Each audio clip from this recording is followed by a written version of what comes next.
Muy buenas y bendecidas noches, señores, bienvenidos. Estamos de nueva cuenta aquí. Padre, bendito y alabado sea, Señor, a ti que eres el único digno de recibir toda la honra, toda la alabanza y toda la adoración. Te pedimos que el día de hoy, Señor, nos muestres cuál es el mensaje que tienes para nosotros, que nos enseñes a vivir diariamente tu palabra, Señor, y que no nos quites el gozo y la dicha de estar en comunicación contigo por medio de la lectura de esta palabra que nos has dejado y por medio de la oración acercándonos cada día a ti para conocerte mucho mejor. Gracias por todo lo que nos diste el día de hoy en el nombre de Cristo Jesús. Amén. Buenas noches, Almita. Buenas noches, señora.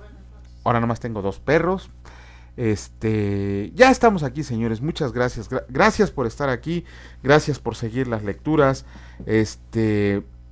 No encontramos la manera de agradecerles a todos los que nos escuchan más que seguir adelante en esto que el Señor nos ha puesto.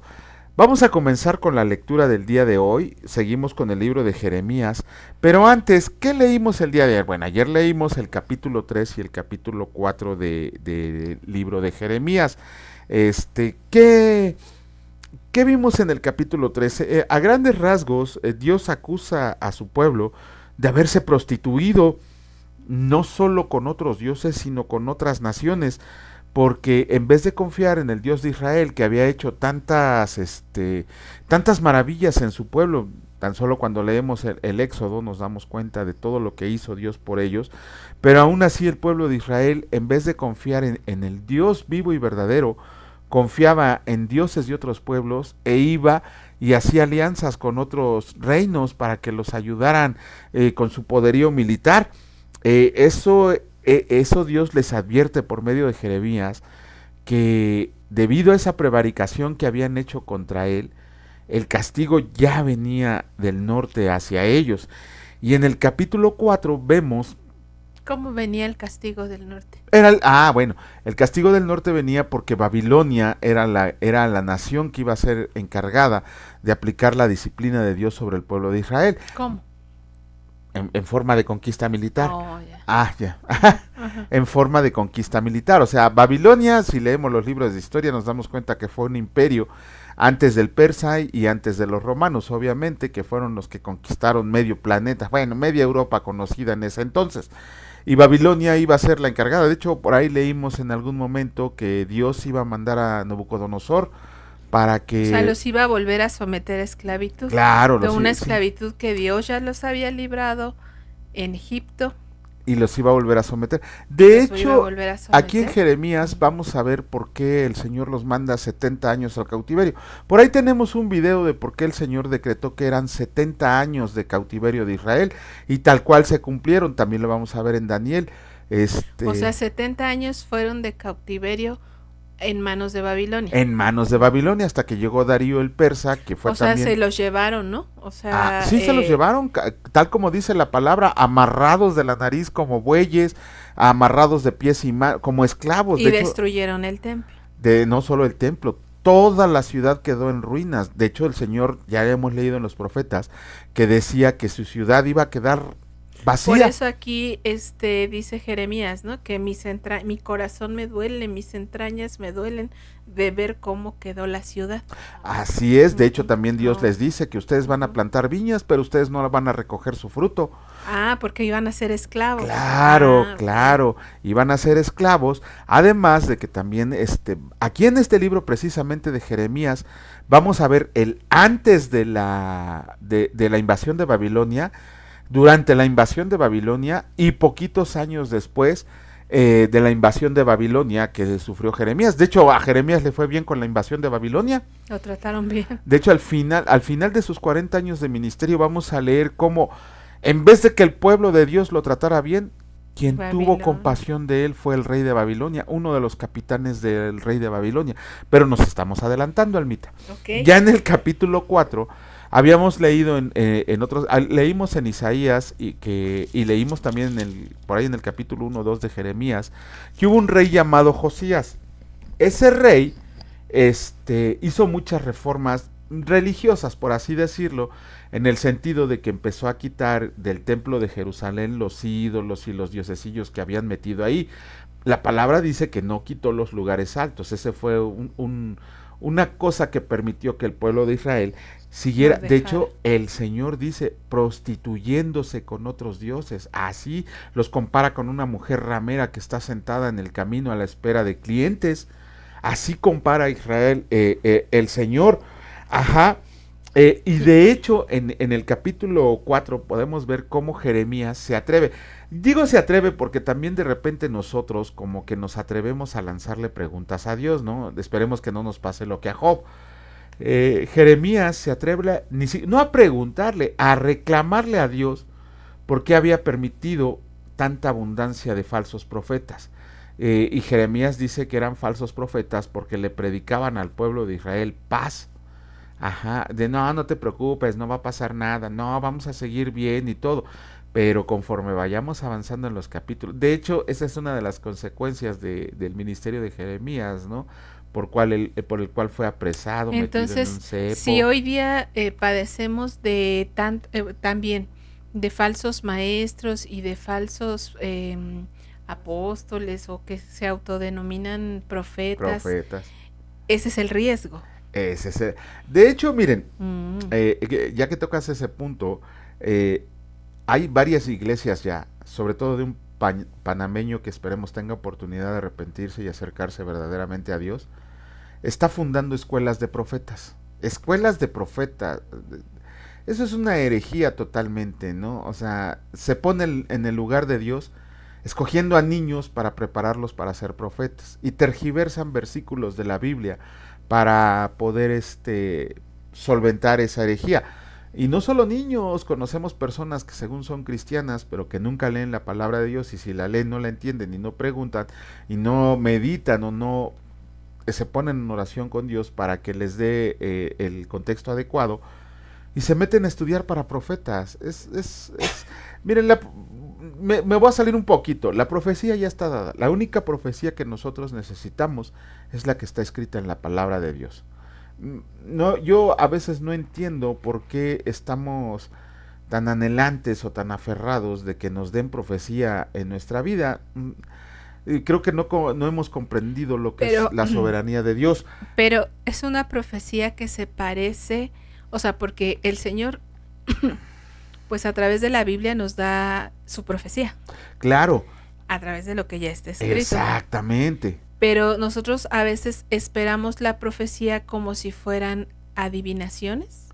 No adivinaciones, como si generalmente las porque generalmente se acercan y preguntan ¿qué va a ser de mí en el futuro? Exactamente. Por eso, a eso me refiero. No, pero si te fijas ahí, no es tanto que sea una adivinanza. Un falso profeta se va a distinguir porque te dice lo que quieres escuchar.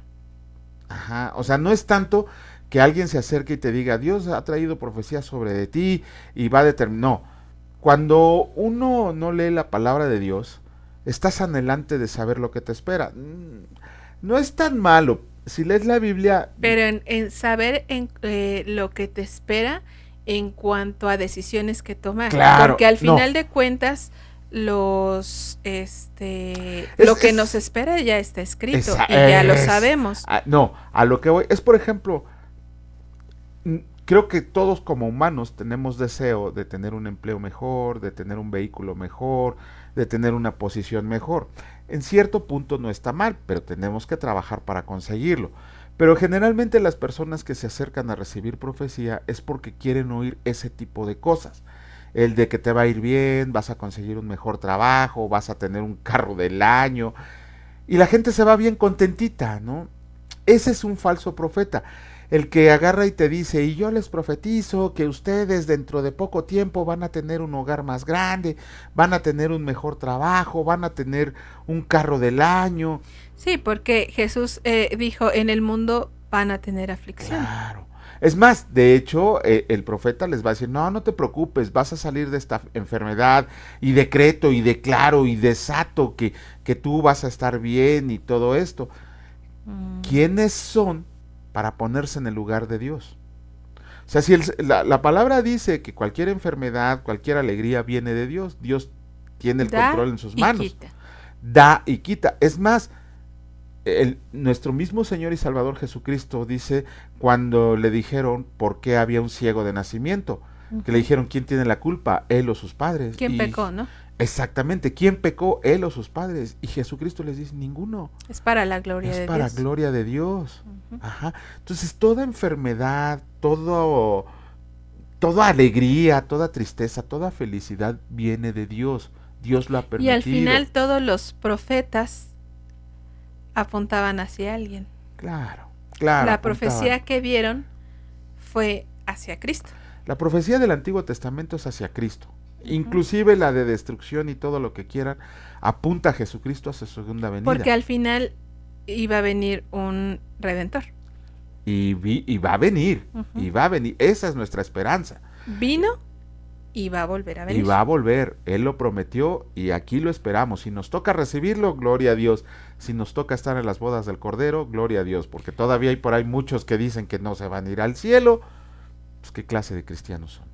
Que no le creen a nuestro Señor. ¿Cómo no? No, bueno. Ajá. Es animarlos a que le crean al Señor si está escrito. Sí. No es que se les señale. Es no. que mi esposita es todo amor y yo soy toda... Es que lo acabamos de leer. ¿Cómo diríamos? Soy amor, pero como Nehemías, como Pablo. Como Nehemías decía, les fue a dar su jalón de barbas y de pelos. Y Pablo quería ir con garrote, pero le ganó el amor. Yo también llego con amor. Con un garrote, pero con amor. Pero bueno,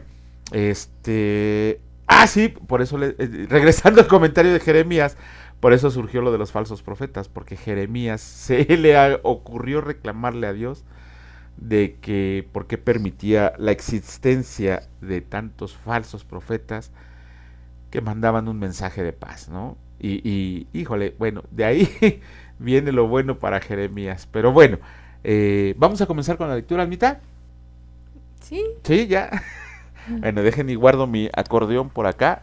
¿Listo? Y comenzamos con la lectura. En esta ocasión comenzamos con la lectura del capítulo 5 del libro de Jeremías.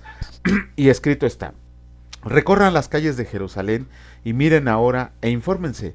Busquen en sus plazas para ver si haya hombre, si hay alguno que haga justicia, que busque verdad y yo la perdonaré. Aunque digan, vive el Señor, juran falsamente.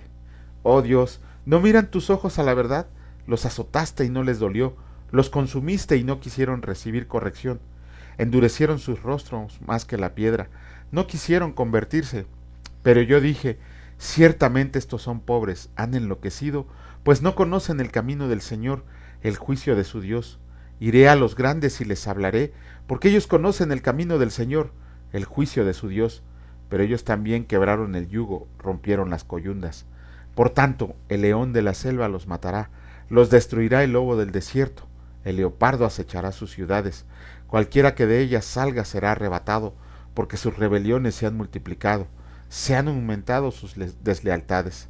¿Cómo te he de perdonar por esto? Sus hijos me dejaron y juraron por lo que no es de Dios. Los sacié y adulteraron, y en casa de rameras se juntaron en compañías. Como caballos bien alimentados, cada cual relinchaba tras la mujer de su prójimo. ¿No había de castigar esto? Dijo el Señor. ¿De una nación como esta no se había de vengar mi alma? Escalen sus muros y destruyan, pero no del todo. Quiten las almenas de sus muros, porque no son del Señor. Porque resueltamente se rebelaron contra mí la casa de Israel y la casa del Señor, dice Dios. Perdón, y la casa de Judá, dice el Señor. Negaron al Señor y dijeron, Él no es, y no vendrá mal sobre nosotros, ni veremos espada ni hambre. Antes los profetas serán como viento, porque no hay en ellos palabra, así se hará a ellos. Por tanto, así ha dicho el Señor, Dios de los ejércitos, porque dijeron esta palabra, he aquí yo pongo mis palabras en tu boca por fuego, y a este pueblo por leña, y los consumirá. He aquí yo traigo sobre ustedes gente de lejos, oh casa de Israel, dice el Señor, gente robusta, gente antigua, cuya lengua ignorarás y no entenderás lo que hable, su aljaba como sepulcro abierto, todos valientes, y comerá tu mies y tu pan, comerá a tus hijos y a tus hijas, comerá tus ovejas y tus vacas, comerá tus viñas y tus higueras, y a espada convertirá en nada tus ciudades fortificadas en que confías. No obstante, en aquellos días, dice el Señor, no los destruiré del todo, y cuando digan, ¿por qué el Señor el Dios nuestro hizo con nosotros todas estas cosas? Entonces les dirán, de la manera en que me dejaron a mí, y sirvieron a dioses ajenos en su tierra, así servirán a extraños en tierra ajena. Anuncien esto en la casa del Señor, y hagan que esto se oiga en casa de Judá, diciendo: oigan ahora esto, pueblo necio y sin corazón, que tiene ojos y no ve, que tiene oídos y no oye. ¿A mí no me temerán?, dice el Señor. ¿No se amedrentarán ante mí, que puse arena por término al mar, por ordenación eterna, la cual no la quebrantará? Se levantarán tempestades, mas no prevalecerán, bramarán sus ondas, mas no las pasarán. No obstante, este pueblo tiene corazón falso y rebelde. Se apartaron y se fueron, y no dijeron en su corazón: temamos ahora al Señor Dios nuestro, que da lluvia temprana y tardía en su tiempo, y nos guarda los tiempos establecidos de la siega. Sus iniquidades han estorbado estas cosas, y sus pecados se apartaron de ustedes. Y sus pecados apartaron de ustedes el bien. Bueno, me falta el 26. Sus iniquidades han estorbado estas cosas, y sus pecados apartaron de ustedes el bien, porque fueron hallados en mi pueblo impíos. Acechaban como quien pone lazos, pusieron trampa para cazar hombres. Como jaula llena de pájaros, así están sus casas llenas de engaño. Así se hicieron grandes y ricos, se engordaron y se pusieron lustrosos, y sobrepasaron los hechos del malo. No juzgaron la causa del huérfano. Con todo se hicieron prósperos, y la casa de los pobres no juzgaron. ¿No castigaré esto?, dice el Señor, y de tal gente no se vengará mi alma. Como espantosa y fea cosa espantosa y fea es hecha en la tierra. Los profetas profetizaron mentira, y los sacerdotes dirigían por manos de ellos, y mi pueblo así lo quiso. ¿Qué pues harán cuando llegue el fin? Capítulo 6 del libro de Isaías, y escrito está: el juicio contra Jerusalén y Judá. Huyan, hijos de Benjamín, de en medio de Jerusalén, y toquen bocina en Tecoa. Y alcen por señal humo sobre Bet Jaquerem, porque del norte se ha visto mal y quebrantamiento grande. Destruiré a la bella y delicada hija de Sión. Contra ella vendrán pastores y sus rebaños, junto a ella plantarán sus tiendas alrededor, cada uno apacentará en su lugar. Anuncien guerra contra ella, levántense y asaltémosla a mediodía. ¡Ay de nosotros, que va cayendo ya el día, que las sombras de la tarde se han extendido! Levántense y asaltemos de noche y destruyamos sus palacios. Porque así dijo el Señor de los ejércitos: corten árboles y levanten vallado contra Jerusalén. Esta es la ciudad que ha de ser castigada. Toda ella está llena de violencia. Como la fuente nunca cesa de manar sus aguas, así ella nunca cesa de manar su maldad. Injusticia y robo se oyen en ella. Continuamente en mi presencia enfermedad y herida. Corrígete, Jerusalén, para que no se aparte mi alma de ti, para que no se convierta en desierto, en tierra inhabitada. Así dijo el Señor de los ejércitos: del todo rebuscarán como a vid el resto de Israel. Vuelve tu mano como vendimiador entre los sarmientos. ¿A quién hablaré y amonestaré para que oigan? He aquí que sus oídos son incircuncisos y no pueden escuchar. He aquí que la palabra del Señor les es cosa vergonzosa, no la aman. Por tanto, estoy lleno de ira del Señor, estoy cansado de contenerme. La derramaré sobre los niños en la calle y sobre la reunión de los jóvenes igualmente, porque será preso tanto el marido como la mujer, tanto el viejo como el muy anciano. Y sus casas serán traspasadas a otros, sus heredades también, y también sus mujeres, porque extenderé mi mano sobre los moradores de la tierra, dice el Señor, porque desde el más chico de ellos hasta el más grande, cada uno sigue la avaricia, y desde el profeta hasta el sacerdote, todos son engañadores, y curan la herida de mi pueblo con liviandad, diciendo: paz, paz, y no hay paz.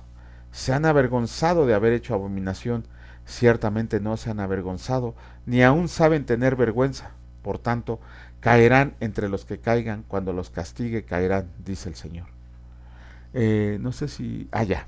Así dice el Señor: párense en los caminos y miren, y pregunten por las sendas antiguas, cuál sea el buen camino, y anden por él, y hallarán descanso para su alma. Mas dijeron: no andaremos. Puse también sobre ustedes atalayas que dijeran: escuchen el sonido de la trompeta, y dijeron ellos: no escucharemos. Por tanto, Oigan naciones y entiendan, oh congregación, lo que sucederá. Oye tierra, he aquí, yo traigo mal sobre este pueblo, el fruto de sus pensamientos, porque no escucharon mis palabras y aborrecieron mi ley. ¿Para qué a mí este incienso de Sabá y la buena caña olorosa de la tierra lejana? Sus holocaustos no son aceptables, ni sus sacrificios me agradan. Por tanto, el Señor dice esto: He aquí, yo pongo a este pueblo tropiezos y caerán en ellos los padres y los hijos juntamente. El vecino y su compañero perecerán. Así ha dicho el Señor: He aquí que viene pueblo de la tierra del norte, y una nación grande se levantará de los confines de la tierra. Arco y jabalina empuñarán, crueles son, no tendrán misericordia. Su estruendo brama como el mar, y montarán a caballo como hombres dispuestos para la guerra. Contra ti, hija de Sión, su fama oímos y nuestras manos se descoyuntaron. Se apoderó de nosotros angustia, dolor como de mujer que está de parto. No salgas al campo, ni andes por el camino, porque espada de enemigo y temor hay por todas partes. Hija de mi pueblo, cíñete de cilicio y revuélcate en ceniza. Ponte luto como por hijo único, llanto de amarguras, porque pronto vendrá sobre nosotros el destruidor. Por fortaleza te he puesto en mi pueblo, por torre conocerás, pues, y examinarás el camino de ellos. Todos ellos son rebeldes, porfiados, andan chismeando, son bronce y hierro, todos ellos son corruptores.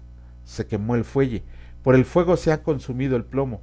En vano fundió el fundidor, pues la escoria no se ha arrancado. Plata desechada los llamarán, porque el Señor los desechó. Bueno, con eso terminamos la lectura de los capítulos correspondientes del libro de Jeremías. Y bueno, yo ahorita me reservo el comentario porque está fuerte lo que dijo el Señor de lo que venía sobre Israel, y mañana, si Dios lo permite, estaremos haciendo un comentario. Sí, pues hemos leído ya lo que corresponde al Antiguo Testamento y vamos a leer lo que corresponde al Nuevo Testamento, es el Evangelio de Juan. Y recuerdan que lo hemos estado comentando, sobre la personalidad de Juan el Apóstol, el cual estas características las podemos ir extrayendo de la misma escritura, de la manera en que escribe, de los episodios que vivió con Jesús, de lo que los otros evangelistas platican de Juan en sus evangelios. Bueno, describen a Juan, y de ahí de ahí el pastor John MacArthur, en su libro 12 hombres comunes y corrientes, pues describe a cada uno de estos discípulos. Y ya que leímos, estamos en la lectura del Evangelio de Juan, por eso es que estamos comentando su personalidad. Y bueno, hemos visto que Juan es un buscador de la verdad. Juan es el amado, el que busca el amor, el que conoció el amor, pero un amor que no es frívolo, un amor que es con cimientos nada menos ni nada más que con quien es el amor, con nuestro Señor Jesús. Entendió el equilibrio entre la humildad y pues el deseo de estar en los primeros lugares, y el Señor le enseñó: pues si quieres estar aquí sentadito junto conmigo, pues tienes que ser siervo, tienes que beber de esta copa que yo he de beber, y ser bautizado del bautizo que yo voy a ser bautizado. Y bueno, hemos visto que Juan soportó la angustia, la persecución terrenal, la muerte de su hermano, la muerte de los 12, tantas cosas que padeció. Se dice que el Evangelio que murió, según la mayoría de los relatos, alrededor del año 98 después de Cristo. Él fue pastor en los últimos días de la iglesia de Éfeso. En sus últimos días de Juan fue pastor de la iglesia de Éfeso. Y otra de las palabras favoritas que se encuentra en su evangelio y en sus cartas, recuerden que escribió, está la primera carta de Juan, la segunda, la tercera, y el Evangelio y el Apocalipsis. Es a través del cual conocemos un poco más de su personalidad. Y en sus escrituras, en las escrituras que el Señor le inspira, usó cerca de 70 veces la palabra testimonio. Recuerdan ayer que justamente Jesús hablaba de quién era quien daba testimonio de Jesús, y que si él mismo daba testimonio de sí mismo, pues no era válido cuando una persona da testimonio de sí mismo. Y pues sí, yo les puedo decir, yo soy bien buena gente, ¿verdad? Pero pues quien puede dar testimonio de mí, pues es mi esposo, es alguna amistad, algún cliente. Entonces a eso se refiere con quién da testimonio de ti. Y él se refiere a este tema del testimonio, hablando de ¿por qué? Porque busca la verdad, o sea, busca testigos de la verdad. Dice el escritor John MacArthur que seguramente Juan recostaba su cabeza en el hombro de Jesús, porque deseaba con el corazón seguir escuchando esas palabras de verdad que salían de su boca. Es así como este pescador, junto con los otros pescadores de Galilea, Pedro, Jacobo, Juan y Andrés, siguen hoy día pescando hombres a través de el Evangelio y del testimonio que ellos dan en las Escrituras. Y se cumple la palabra del Señor, la palabra de Jesús cuando les dice, vente.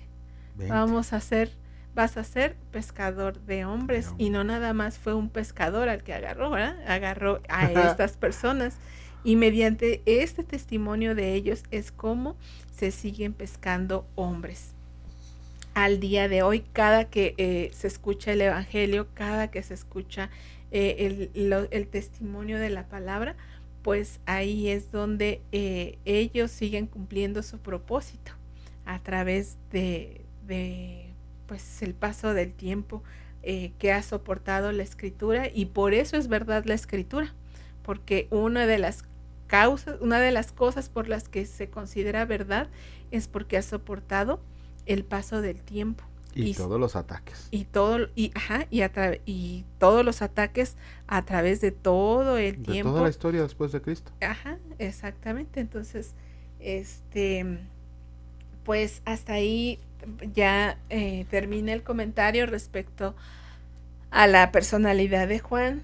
Si llegan a encontrar algún otro detalle, que hay muchos que no hemos mencionado, pero que hasta aquí ya lo vamos a dejar, pues háganoslo saber, coméntenlos, y para que todos seamos enriquecidos, porque pues esto se trata de eso, de que todos seamos bendecidos con lo que estamos leyendo. Y bueno, el día de hoy vamos a leer el Evangelio de Juan, el capítulo 6, del versículo 1 al 24. Y vamos a hablar sobre un tema bien interesante. Y bueno, dice la palabra. ¿Puedo hacer un comentario antes? Perdón. Creo que esto no se los habíamos mencionado. Perdón por interrumpir a mi esposa, que ya estaba bien preparada, pero me pareció importante por lo que vamos a leer aquí.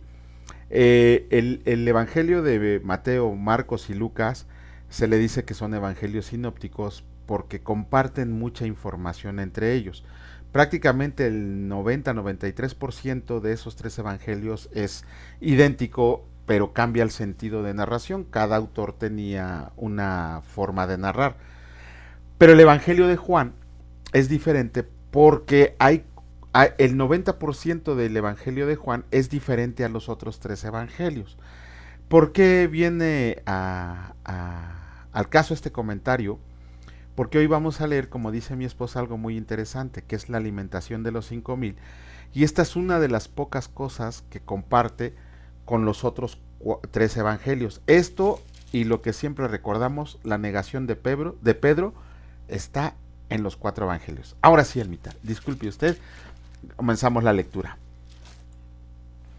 Después de esto, Jesús fue al otro lado del mar de Galilea, el de Tiberias, y le seguía gran multitud porque veían las señales que hacía en los enfermos. Entonces subió Jesús a un monte y se sentó allí con sus discípulos, y estaba cerca la Pascua, la fiesta de los judíos. Cuando alzó Jesús los ojos y vio que había venido a él gran multitud, dijo a Felipe: ¿De dónde compraremos pan para que coman estos? Pero esto decía para probarle, porque él sabía lo que había de hacer. Felipe le respondió: 200 denarios de pan no bastarán para que cada uno de ellos tome un poco. Uno de sus discípulos, Andrés, hermano de Simón Pedro, le dijo: aquí está un muchacho que tiene 5 panes de cebada y 2 pececillos. Ya encontré la solución, perdón. ¿Qué es esto para tantos? Entonces Jesús dijo: hagan recostar la gente. Y había mucha hierba en aquel lugar, y se recostaron como en número de 5,000 varones. Y tomó Jesús aquellos panes, y habiendo dado gracias, los repartió entre los discípulos, y los discípulos entre los que estaban recostados. Asimismo, de los peces, cuanto querían. Y cuando se hubieron saciado, dijo a sus discípulos: recojan los pedazos que sobraron, para que no se pierda nada. Recogieron pues y llenaron 12 cestas de pedazos, que de los 5 panes de cebada sobraron a los que habían comido. Aquellos hombres entonces, viendo la señal que había Jesús hecho, dijeron: este verdaderamente es el profeta que había de venir al mundo. Pero entendiendo Jesús que iban a venir para apoderarse de él y hacerle rey, volvió a retirarse al monte él solo. Al anochecer descendieron sus discípulos al mar, y entrando en una barca, iban cruzando el mar hacia Capernaum. Estaba ya oscuro y Jesús no había venido a ellos, y se levantaba el mar con un gran viento que soplaba. Cuando habían remado como 25 o 30 estadios, vieron a Jesús que andaba sobre el mar y se acercaba a la barca, y tuvieron miedo. Mas él les dijo: yo soy, no teman. Yo soy. Ellos con gusto le recibieron en la barca, la cual llegó enseguida a la tierra a donde iban. El día siguiente, la gente que estaba al otro lado del mar vio que no había habido allí más que una sola barca, y que Jesús no había entrado en ella con sus discípulos, sino que éstos se habían ido solos. Pero otras barcas habían arribado de Tiberias junto al lugar donde habían comido el pan, después de haber dado gracias el Señor.